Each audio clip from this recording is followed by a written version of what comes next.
सर्वसामान्यांचा आवाज बेधडकपणे मांडणारा न्यूज चॅनल म्हणजेच बेधडक बेधडक।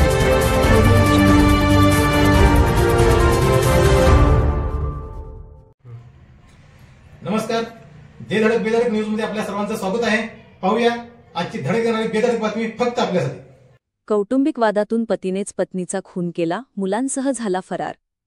सांगली शहरातील शाहूनगर भागात कौटुंबिक वादातून पतीने पत्नीच्या डोक्यात लाकडी दांडक्याने जबर मारहाण करून तिचा निर्घृण खून केला।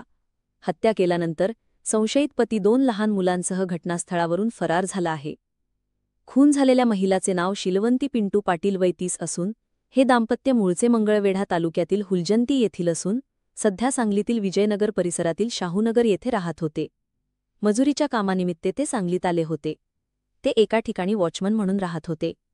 पोलिसांनी दिलेल्या माहितीनुसार गेल्या काही महिन्यांपासून दोघांमध्ये घरगुती वाद सुरू होता।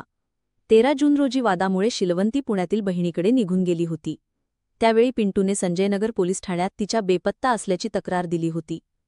शनिवारी ती पुन्हा सांगलीला पतीकडे परतली। मंगळवारी रात्री पुन्हा वाद झाल्यानंतर रात्री झोपलेली असताना पतीने तिच्या डोक्यात लाकडी दांडक्याने बेदम मारहाण केली, त्यामुळे तिचा जागीच मृत्यू झाला। त्यानंतर तो 10 व 8 वर्षांच्या 2 मुलांना घेऊन फरार झाला। घटनेची माहिती मिळताच पोलीस अधीक्षक संदीप घुगे, उपअधीक्षक विमला एम व संजयनगर पोलीस निरीक्षक सूरज बिजली यांनी घटनास्थळी भेट दिली। पोलिसांनी आरोपीच्या शोधासाठी शोधमोहीम सुरू केली असता आरोपीला ताब्यात घेतले आहे। पुढील तपास संजयनगर पोलीस ठाणे करीत आहे।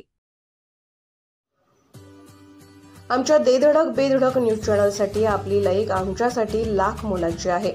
चला तर मग एक लाईक करा, सबस्क्राईब करा आणि बातमी शेअर करून आम्हाला प्रोत्साहन द्या।